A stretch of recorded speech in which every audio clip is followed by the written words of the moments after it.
As polls show Donald Trump neck and neck with Joe Biden, and in some cases leading him in key swing states, we're starting to learn more about Trump's plan for completing his authoritarian takeover of government in a second term, including mass deportations and weaponizing the Justice Department for revenge. For more on this, it's time for a closer look.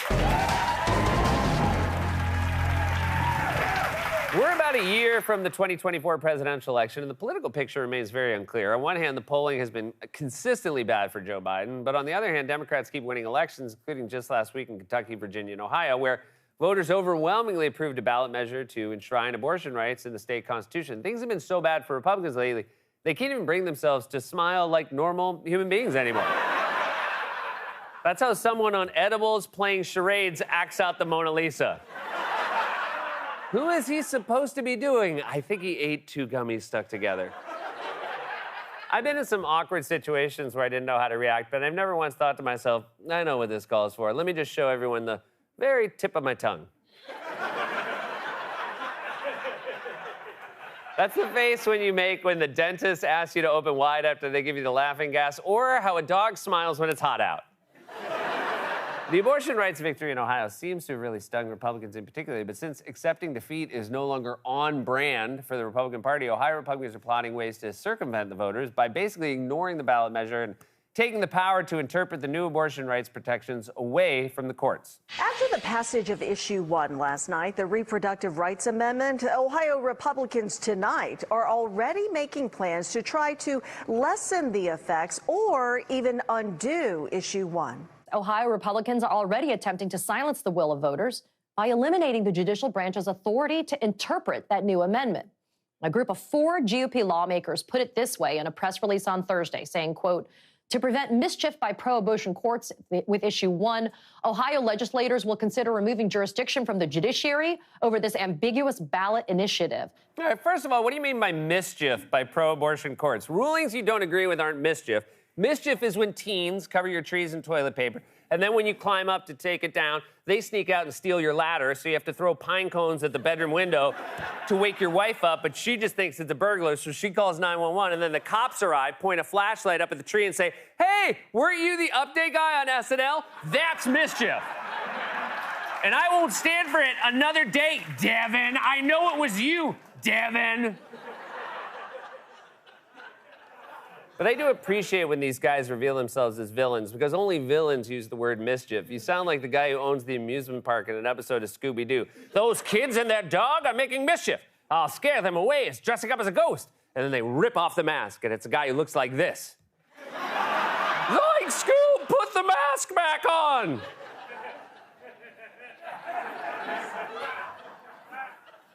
So Republicans want to remove the power of the courts to enforce the ballot initiative protecting abortion rights, which is obviously unconstitutional. Even if middle school history wasn't exactly your jam, there's a good chance you remember a little Supreme Court case called Marbury v. Madison, which established the principle of judicial review, meaning courts get to decide if laws are constitutional. There are 2 things I remember from 8th grade: learning about Marbury v. Madison in history class and the movie Pretty in Pink. Shout out to Andy. I am still obsessed with you. I was so obsessed with that movie that as an adult during the pandemic, I dressed up like James Spader's character, Steph.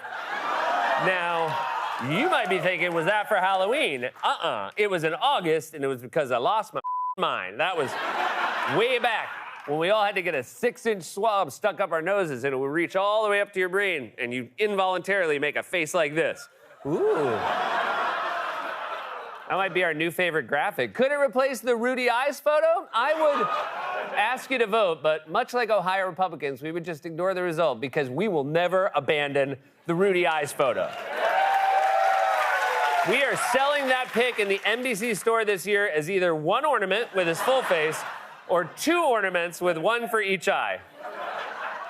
Of course, it's not surprising to learn that Republicans don't have much respect for the judicial system these days, because while Ohio Republicans were plotting ways to overturn their state's new abortion rights protections, their frontrunner for the GOP nomination was throwing temper tantrums in court about the civil fraud trial that threatens to wipe out his entire business empire. Today, his son, Don Jr., was in court to testify for the defense, and he was sitting just a few rows away from the New York Attorney General who brought the case, Letitia James. Now, I could tell you how this case has been going for the Trumps, or you could just watch this clip and judge for yourself based on the facial expressions they're both making. Just wait for when the camera pans over and zooms in on James sitting a few rows behind Don Jr. The defense here, Kate, is going to try to prove the fact that the Trump sons, the Trump organization, did not try to have this conspiracy to defraud banks and insurers to get special rates on their properties by inflating those financial statements. Now, if you remember, Don Jr. was on the stand as a state's witness just about 2 weeks ago, and he distanced himself from being, one of the top heads of Trump organization and preparing those financial statements.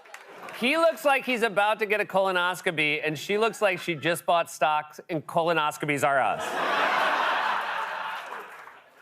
I mean, look at that. That tells you all you need to know about how the case is going right there. You're seeing the full spectrum of human emotion in that courtroom. If you took Don Jr.'s frown and Tish James' smile and split the difference, you get this. Now, the GOP frontrunner is facing 4 criminal cases and a civil fraud trial, but that has not stopped him from laying out his plans for a second term. In fact, there's already been extensive reporting about how Trump's plans to complete his authoritarian takeover of government and install an autocracy of cronies and loyalists if he's elected next year. The New York Times just reported that his team is putting together radical plans for immigration raids, mass deportations in a second term, and the Washington Post laid out a plot by Trump allies to weaponize the Justice Department to seek revenge against Trump critics. Donald Trump's extreme immigration policies, they will only get more extreme if he's elected again. It's not a threat. It's a plan that is according to several advisors close to Trump.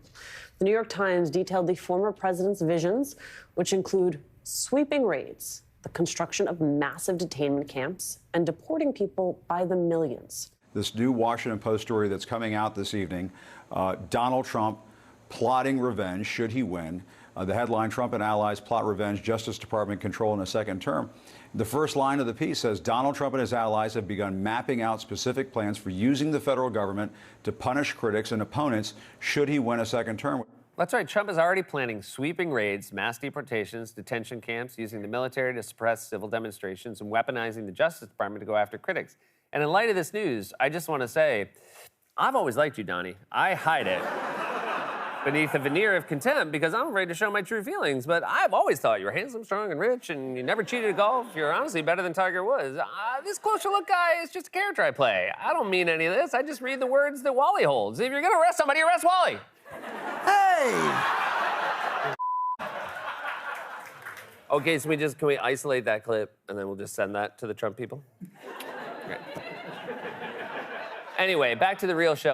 This racist doofus thinks he can swoop in and set up a dictatorship in 2024, despite having like 9 sets of handcuffs on him. First of all, he's surrounded by moronic criminal goons like Rudy Giuliani and Steve Bannon, who can barely string a coherent sentence together without simultaneously committing a crime. Here's Bannon in an interview last night where he spells out the priorities of a second Trump term and explains how Trump will install loyalists to enact those plans. Watch the interviewer's face at the end. You have a MAGA lawyer who likes to come on your podcast, Mike Davis. Here's what he suggested were the top priorities for Trump's attorney general. 1, fire the deep state executive branch. 2, indict the whole Biden family. 3, deport 10 million people, kids in cages. It will be glorious. 4, detain people at Gitmo. 5, pardon every January 6th defendant. What do you think about that 5-step plan? I think it's fantastic. We should All do 5? It. All 5. We're going to start the largest deportation program in history. All 10 million must leave. You think somebody that's struggling right now in the economy cares about firing random deep state people, indicting Joe Biden's there's many things brother, Tim, deporting did people? I say that's all they're going to do? That's Mike Davis, who'll probably be the attorney general. Look at that. He looks like he just smelled a fart. Specifically one of Rudy Giuliani's. Sorry. I guess I put too much scotch on my Cocoa Puffs. I'm cuckoo for scotch.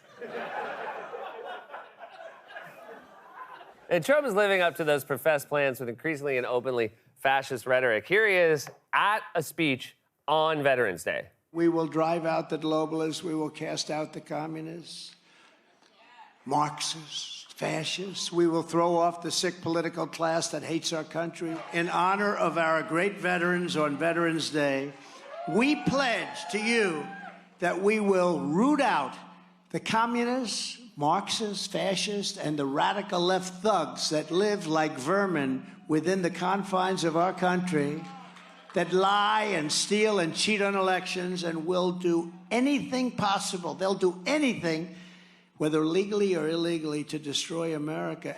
The threat from outside forces is far less sinister, dangerous, and grave than the threat from within. Our threat is from within. That was supposed to be in honor of veterans? Which veterans were you honoring? These guys? Dude, you're a former game show host. You're not General Hux. Usually, veterans want to hear something like, we will honor your sacrifice, not we will root out the vermin from within. Everybody in that audience was probably making this face, or this face, or this face. You know what? It's just good to have options.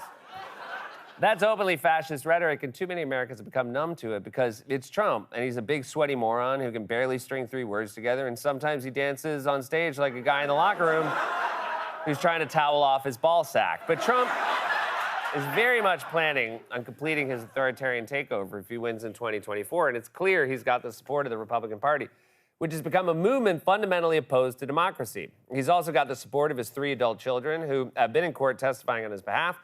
Don Jr., Eric, and Ivanka, or as Trump affectionately calls them, lie and steal and cheat. This has been A Closer Look.